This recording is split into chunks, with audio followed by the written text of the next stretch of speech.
Welcome to this week's session of Putnam County District Library and the Guiding Ohio Online Grant.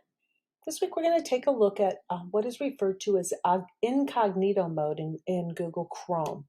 So what this is doing, it's designed to keep your browsing habits safe from other users that might be using the same PC. A common thing you might find is, say you are looking for a gift for possibly a child or a spouse, and you're looking online and you don't want that individual to then be able to sit down at your same computer screen and be able to see what your history might have been of where you were looking for that particular gift or that you were trying to find for them. So what this will do is it's not going to save your browsing history or any of the info that gets placed into the information section, and it'll clear that browser cache and cookies once you close the window. Something to keep in mind with this, though, is it is still tracking history. So in other words, websites that you visit, they can see where you were at, what time you were on. So it's not wiping everything out. Those particular sites you're going to are still tracking you. So the first thing to do this is, if you're on a Windows machine, you can shortcut this by the Control Shift and N to turn it on.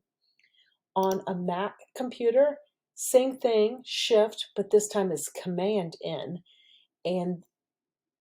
Or if you're not going to use the shortcuts, either one of those, when you have a screen pulled up, like you see here where I'm on the library page, if I go to my three dots up here in the right-hand corner, I click on that.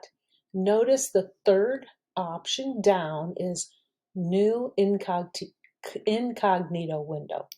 So when I click on that, it's going to come up. It's going to give you this bit of information about I've went into incognito, and it is telling you the same thing that I had mentioned here before.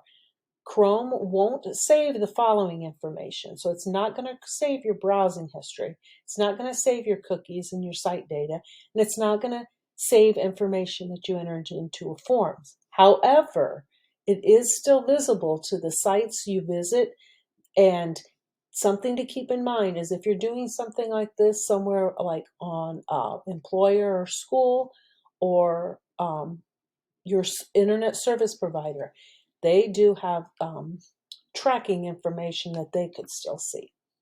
So that is basically all there is to going into incognito mode. So at this point, if I were to then go in here and I was to put, let's just put, for example, we'll just do Putnam District Library or the Putnam Fair, either one, wherever I would go at this point. Now, wherever I am going, when I shut this down and I completely quit my Google Chrome, which at this time I'm not going to do that. I can't do that because I'm recording this. If I were to quit this totally, the next time I go back into to my Google Chrome, start it back up. So in other words, here I go, Chrome, quit. The next time I would bring this back up, you're not going to be able to see in my history, like here, when I go to my history, you see all this. It's not going to show in the list.